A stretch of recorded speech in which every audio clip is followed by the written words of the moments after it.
কৌশিক, অনেক দিন পর তোমাকে আমি পাচ্ছি আলোকবর্তিকা নিউজ চ্যানেলে কবি প্রজ্ঞা পারিজাতের সাথে।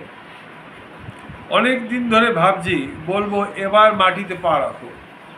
এতদিন তো কংক্রিটের অরণ্যে হারিয়ে গিয়েছিল, এবারে মানুষের কথা ভাবো। সবাই তো আর দেশ জুড়ে ক্ষমতার কাছে হাত পেতে দান গ্রহণ করে না, বিনিময় প্রথার শর্তে নিজের জায়গাটা পাকা করে না।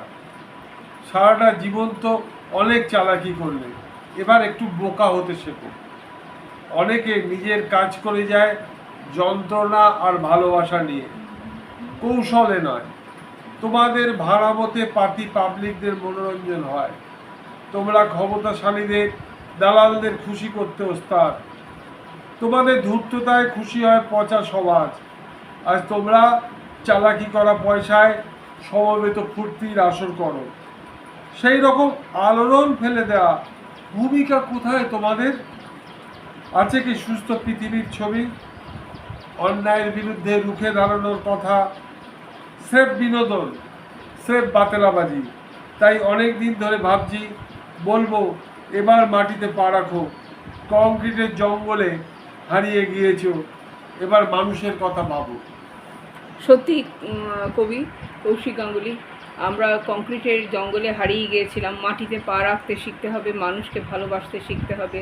এটা আমার বেলাও সত্য, সবার বেলাই সত্য, যে আমাদেরকে মানুষের মাঝখানে ঢুকে আমাদের কাজগুলো করতে হবে। তোমার কবিতার মধ্যে দিয়ে জীবনের স্পন্দন সেটা খুঁজে পাই, সময়ের কথা তুমি বলো, এবং সেই কথার মাধ্যমে আমিও নিজেও অনেক উপকৃত হই যে সত্যি কংক্রিটের দেওয়ালে যেন হারিয়ে না যাই। হ্যাঁ, এই জিনিসটাও সত্য কথা। তো এবারের পুজো তোমার স্পেশাল কোনো কিছু আছে মনে হয় বলে কিছু? পুজোতে আমাকে বিভিন্ন জায়গা থেকে ডাকে, আমি যাই না। আমার পায়ের আঙুল ভাঙা, কবিতা পাঠের অনুষ্ঠান, সাহিত্য সংস্কৃতি অনুষ্ঠানে কষ্ট করে হলেও যাই, কিন্তু কোনো বিনোদনমূলক অনুষ্ঠানে যেতে আমার ভালো লাগে না। যদিও আপনারা বলবেন ফেসবুক সাহিত্যে এখন সিনেমা আর্টিস্ট, সিরিয়াল আর্টিস্টকে নিয়ে এসে উদ্বোধন করছে। এমনিতেও একদল উদ্যোক্তা কিছু ভণ্ড মানুষকে নিয়ে মাতামাতি করে। ধরুন, সে তেমন জায়গায় কোনোদিন একটা সরকারি চাকরি করেছে, তাকে তৈরি করে দিল একজন সাংবাদিক, একজন গবেষক হিসেবে। কারণ হয়তো একটা কবিতা তার, সে যে বাচিক শিল্পী ছিল অথচ কবিতা লেখে, তার একটা কবিতা তার ছাত্রছাত্রীরা কোনো রিয়েলিটি শোতে গিয়ে পড়ে বিখ্যাত করে দিয়েছে। সেই একটা কবিতার পরে তার এত বছর পড়ে গেল যে তার দ্বিতীয় কবিতাটা হিট হয়নি। সে হচ্ছে বড় কবি। তার প্রত্যেকেই দুই বাংলার কবি। আমি জানি না অন্য বাংলায় তাদের কবিতা নিয়ে কী কাজকর্ম কী হয়। আমার অন্য বাংলায় প্রচুর কবি বন্ধু আছে, অনেক ভক্ত আছে, তারা তো বলে না তেমনভাবে কিছু। আর ভণ্ডামো, সাহিত্য ব্যবসা, নোংরামো, একে ওকে হিংসা করা, তলায় নিচু নামানো, বাঙালি টাঙার মতো একে ওকে তাকে টেনে নামানো, টাকা পয়সা দিয়ে স্টেজে বসা, টাকা পয়সা দিয়ে পুরস্কার কেনা, টাকা পয়সা দিয়ে লেখা ছাপানো, হ্যাঁ, এরা ছেলে মানুষের মতো কাজ হয়ে যাচ্ছে। আর এই তো আমি কৌশিক গাঙ্গুলি, না সিপিএম, না তৃণমূল, না বিজেপি, না নকশাল, না কোনো বাণিজ্যিক প্রতিষ্ঠানের তাবেদার। তাও আমার এই 53টা বই বেরিয়ে গেছে। এই ভয়ঙ্কর প্রাকৃতিক দুর্যোগ গেল, তাই আমার একটা বই বেরোবার কথা ছিল, সেটা পিছিয়ে গেছে, অক্টোবর মাসে বেরোবে। 54টা বই বেরোচ্ছে, প্রকাশকরা নিজেদের পয়সা বই বার করে দিচ্ছে। আর এই সব ভণ্ড এরা নিজের পয়সা বই বার করবে, উদ্যোক্তারা ঢপ মারবে। আর কিছু না জানা শ্রোতারা যারা পত্রিকায় লেখা বেরোলে পরে খালি নিজের লেখাটা পড়ে রেখে দেয় পত্রিকাটা, বা পয়সা দিয়ে পুরস্কার কেনে বা পুরস্কার অনুষ্ঠানে যায়, এমনকি স্টেজেও আজকাল পুরস্কার দিয়ে টাকা দিয়ে বসছে। তারপরে কিছু কিছু আছে এত উদ্যোক্তাদের প্রশংসা করে, যদি একটু স্টেজে বসা যায়, যদি একটু অনুষ্ঠানে দয়া দাক্ষিণ্য পাওয়া যায়। আর ফেসবুক গ্রুপগুলোর কথা বলে আর লজ্জা দেবো না, অত্যন্ত বাজে অবস্থা। বাংলা সাহিত্য, বিশেষ করে কবিতার ক্ষেত্রে রসাতলে পাঠিয়ে দিচ্ছে। বললে পরে তাদের ঝাল হবে, ঝগড়া করবে, আমার সঙ্গে কটু কথা বলবে। তাহলে আমরা কি বলতে পারি সত্যি, এটা আমার মনের মধ্যেও প্রশ্ন, যে আগে যারা কবিতা লিখেছেন হ্যাঁ, তারা কোনো কিছুর জন্য কবিতা লিখেননি, অথচ তাদের কবিতা মানুষের মুখে মুখে আজও ছড়ে বেড়ায়। তাহলে ওদের কবিতাই ভালো। এবং আমরা যারা নতুন কবিরা কবিতা লিখছে, সবার কবিতা আমি বলবো না, বেশিরভাগ মানুষের কবিতা কাঁচা হচ্ছে, যেটা মানুষের মনে দাগ কাটছে না।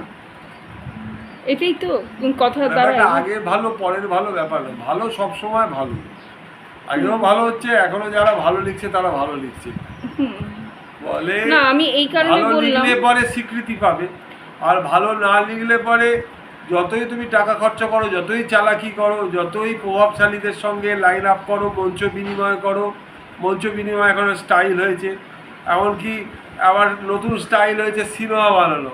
সেই সিনেমাটা একদিন নিজেদেরই হল ভাড়া করে একদিন দেখাবো, আবার একটা নিজেরাই নিজেকে ওই সিনেমাকে পুরস্কৃত করব, নিজের হাতে নিজেই পুরস্কার তুলে দেবো।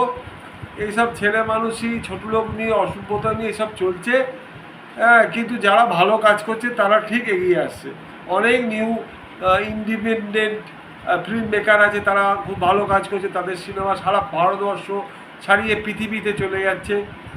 তাদের খুব কম বাজেটের সিনেমা, ভালো কাজ করতে পারলে কবিতাই হোক, সিনেমাই হোক, নাটকই হোক, যে কোনো গল্পই হোক, উপন্যাসই হোক, সেটা স্বীকৃতি পাবে। আর না হলে যত কালা চালাকি করো, যত লাইনবাজি করো, যত প্রভাবশালীদের সঙ্গে যোগাযোগ রাখো, টাকা পয়সা খরচা করো, যত মঞ্চ বিনিময় করো, যত প্রশংসায় ভরিয়ে দাও সঞ্চালক আর উদ্যোক্তাদের, কোনো লাভ নেই, টিকে থাকতে তুমি পারবে না। আচ্ছা, ধন্যবাদ তোমাকে এত সুন্দর কথা বলার জন্য। শেষ করছি আমার একটা কবিতা দিয়ে। হ্যাঁ।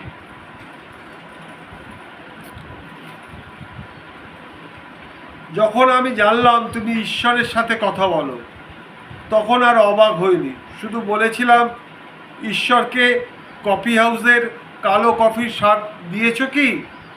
যখন আমি জানলাম তুমি তোমার চেয়ে ছোটো মেয়ের প্রেমে হাবুডুবু, হিংসা করিনি তোমায়, শুধু বলেছিলাম, তুমি কি চুম্বনেও চারমিনারের গন্ধ খুঁজে পেয়েছিলে?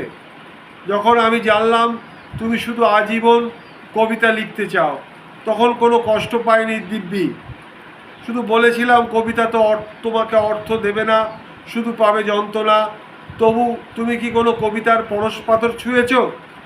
যখন আমি জানলাম তুমি ঈশ্বরের সাথে কথা বলো, তখন আমি অবাক হইনি। আমি একটা কথা বলি, আমি অসংখ্য পুরস্কার পেয়েছি, লাইফ টাইম অ্যাচিভমেন্টও পেলাম কিছুদিন আগে। একটা লাইফ টাইম অ্যাচিভমেন্ট আনতে যেতে পারলাম না যাদবপুরে, শরীর খারাপের জন্য আমার পায়ের আঙুলটা ভেঙে গেছে, এক মাস হতে চললো একটা অনুষ্ঠানেতেই। এবার তো তুমি শ্রীভূমি থেকেও পুজোতে আমি সেরকম না, অনেক পুজো থেকেই ডাক পাই, কিন্তু হ্যাঁ।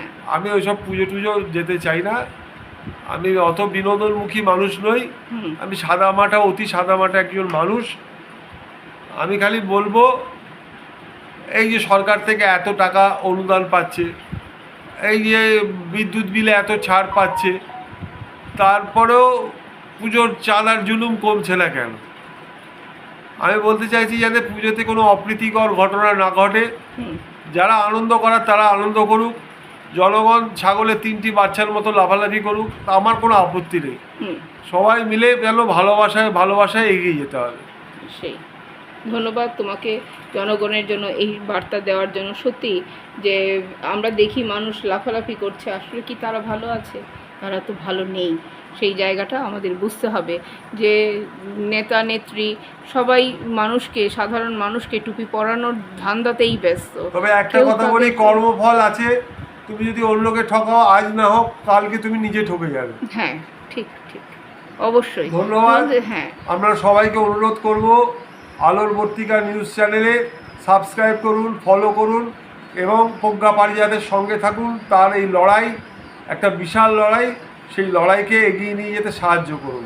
যারা আমাকে ভালোবাসেন তারা প্রজ্ঞা পারিজাতের এই চ্যানেলকে সাপোর্ট করুন, আপনাদের সাপোর্টের খুব দরকার। ধন্যবাদ।